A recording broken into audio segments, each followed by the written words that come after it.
Captain Suhail, I've made a decision. Is it about not flapping your beak every 2 minutes? I'm ready for my moment, my big discovery.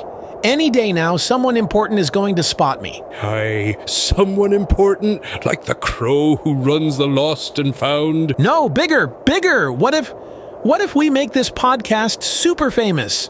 More followers, more listeners. Imagine it. Imagine the noise complaints from all the new neighbors. We could have posters, t-shirts, maybe even a cereal. Zuckios, every bite a story. Aye, and the prize inside be a feather you lost from flapping too much. I could make a marketing plan. Step 1, tell every parent listening to share this podcast with 5 other parents. Step 2, drive them all mad with endless chirping. No, think about it. If every parent shares it, more kids hear the stories, more listeners, more fame. Lad, ye chase fame like a cat chasing its own tail, spin till you tumble. But wouldn't it be amazing to be the most famous storyteller bird in the world? Or the most tired. Fame's a heavy anchor, Zucky. Sometimes the reward of the work is the work itself. You mean telling the stories is already the treasure? Aye, and a real storyteller needs no crown. The truth shines bright enough on its own. Huh, I never thought of it like that. That's why you keep me around, lad, to toss a little salt on your daydreams, and sometimes wounds. No, I need to do this. This will be the most popular podcast in the whole wide sky. Mirage Digital presents The Amazing Stories with Zaki the Hoopoe. Season 2, Episode 4. The Boy, the Monk, and the Protector. Salam, my adventurous friends. It's me, Zaki the Hoopoe, your favorite flying storyteller. Today's story is about journeys, big dreams, and treasures you can't see with your eyes. Spoiler alert, it's not about gold, or camel snacks, or fancy feather hats. We're traveling back to ancient Makkah, a city bustling with merchants shouting prices, camels stomping their hooves, and the air thick with the smell of spices and fresh-baked bread. Aye, nothing like the scent of 100 sweaty camels to sharpen the senses. And somewhere among all that noise and dust was a boy named Prophet Muhammad. Wait, kids, what do we say after his name? Peace be upon him. He had the love of his uncle Abu Talib and the hidden signs of a future the world wasn't ready for yet. Kids, do you know what a caravan is? Aye, it's when all the camels line up for a dance competition, is it not? Not quite, Captain. A caravan was how merchants traveled across the desert. Groups of people, camels, and goods, all moving together for safety and trading. I still say there was dancing. You try walking that far without a jig in your step. Caravans were like moving villages, full of food, cloth, spices, and stories, all crossing the endless sands together. Picture it, a caravan stretching like a long ribbon across the endless desert, the sun beating down, and a boy walking quietly among grown men, his eyes full of light. So grab your satchels, friends, steady your camels, dust off your sandals, because we're about to cross the golden dunes, meet a mysterious monk, and uncover a secret that even kings would fear to touch.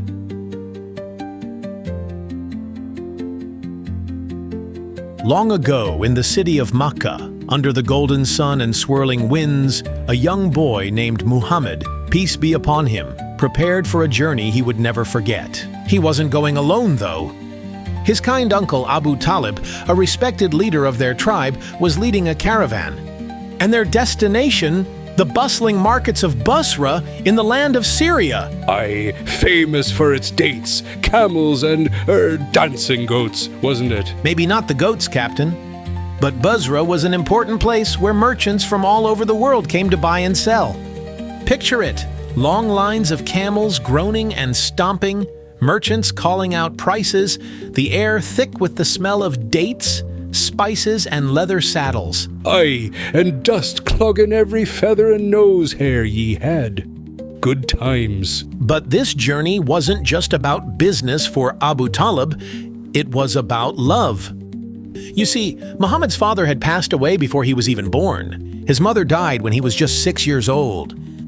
And then his grandfather, Abdul Muttalib, who had cared for him so dearly, also passed away. Abu Talib became more than an uncle. He became Muhammad's protector, his guardian, and his biggest supporter. And young Muhammad, even at 12, wasn't just along for the ride. He helped, worked, listened, and learned every step of the way. Although between you and me, I bet tying a camel is harder than it looks. Especially when the beast has a mind of its own, like some storytellers I know. Everyone who traveled with them noticed something special about Muhammad. His kindness, his honesty, his calm even when the desert winds blew wild.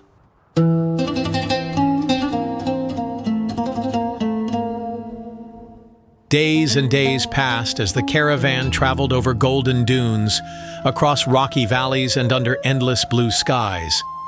The camels' feet beat steady rhythms into the sand, and the traders shared songs and old desert tales by firelight.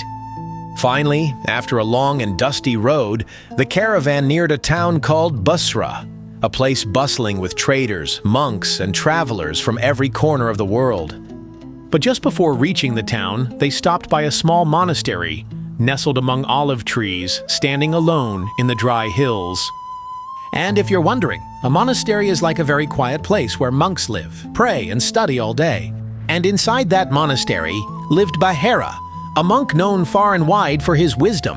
Bahira wasn't like the other monks. He studied old scriptures and ancient signs. He knew prophecies of a great messenger who would rise among the Arabs. As the caravan approached, Bahira looked out and he saw something that made him gasp. A single small cloud was following Muhammad, shading him from the burning sun. Maybe it was a lazy cloud, had nothing better to do. Or maybe it was a sign that the one walking below it was no ordinary boy. Bahira hurried out of his monastery and, surprise, invited the whole caravan for a feast. Suspicious! Free food! Always be suspicious. You're not wrong, Captain, but Bahira wasn't after gold or trade. He was looking for someone. The caravan traders gathered inside the monastery's cool stone halls, sitting on rugs while platters of dates, olives, and bread were passed around. Bahira watched carefully, searching every face, but the boy he was looking for wasn't with them. Young Muhammad had been left to watch the camels outside, always humble, always serving. Bahira insisted that every member of the caravan be called inside, including the boy by the camels. When Muhammad, peace be upon him, entered the room, the light seemed to follow him. Bahira's heart raced. This was no ordinary child. Bahira realized this was the one the ancient books spoke about. This was the last prophet of Allah, the final messenger to the world. Like finding a lighthouse glowing on a dark coast. Exactly, Captain. Bahira knew this boy's future was written among the stars. But Bahira also knew the world could be cruel to someone so precious. He pulled Abu Talib aside and said urgently, "This boy is destined for a mighty future. Protect him. Enemies may seek to harm him if they realize who he is." Wise words. A candle needs a hand to shield it from the storm. Abu Talib listened with his whole heart. His arms tightened around Muhammad protectively. And at that moment, Abu Talib decided he would not continue to Syria. He would turn back to Makkah.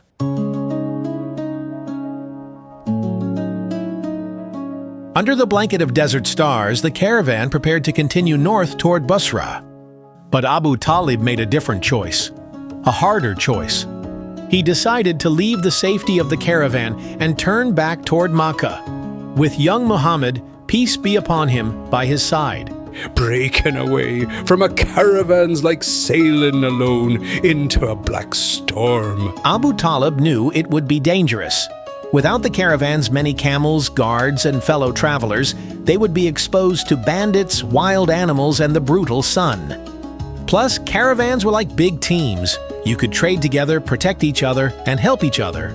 Alone, you were just a tiny speck in a very big desert. Abu Talib would lose the chance to sell his goods, make a profit, and bring back supplies. No trade, no treasure, just dust and danger. For a man in Abu Talib's position, losing a whole trade trip could mean hard times for his family back home. But still, without a second thought, without a moment's hesitation, Abu Talib chose Muhammad's safety first. Like a captain throwing his cargo overboard to save a single soul.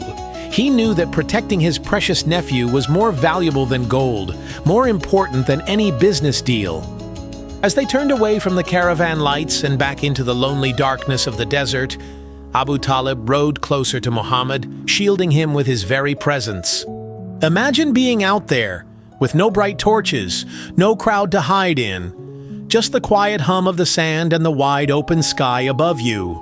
And no snack carts either, I reckon.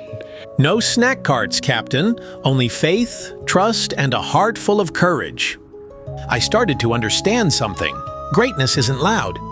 Greatness isn't about getting applause. True greatness is about choosing the right thing even when it costs you everything. Abu Talib didn't protect Muhammad because it made him rich. He protected him because it was right. Some treasures are measured in courage, not in coin. And maybe being great means staying steady when no one else sees it but Allah. Maybe the bravest journey is the one you take when the world isn't clapping for you.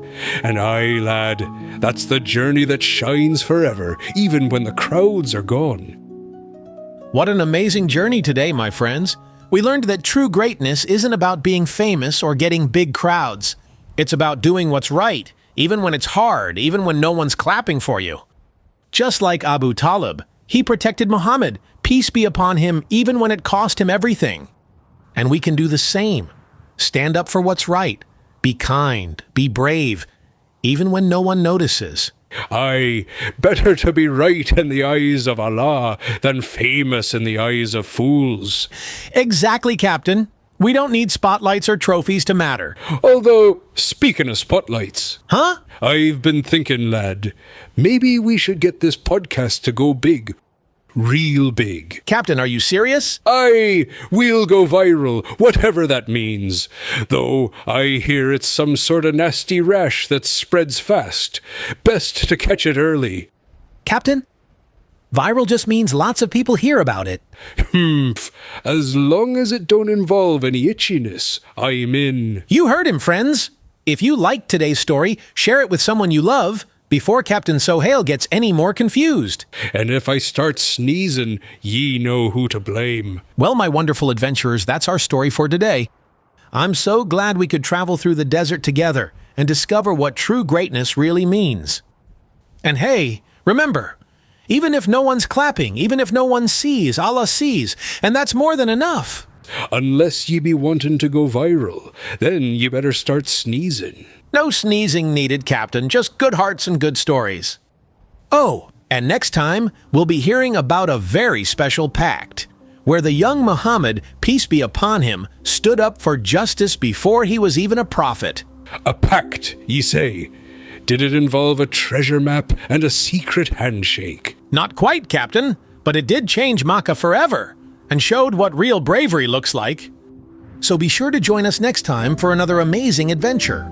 And maybe, just maybe, by then I'll be the famous one with me own cereal brand, Suhailos, now with extra fish. If you're the prize inside, Captain, it'll be the saltiest breakfast ever. Until next time, my friends, stay brave, stay kind, and keep shining, quietly and brightly. This story was produced by Mirage Digital. Voices provided by Wayne Holland as Zaki and Curtis Fletcher as Captain Suhail. Episode written, directed, and edited by Syed Kashef and Atef Hussain. For more content by Mirage Digital, please visit our site at www.mirage.digital. Content copyright and production copyright 2025 by Mirage Digital.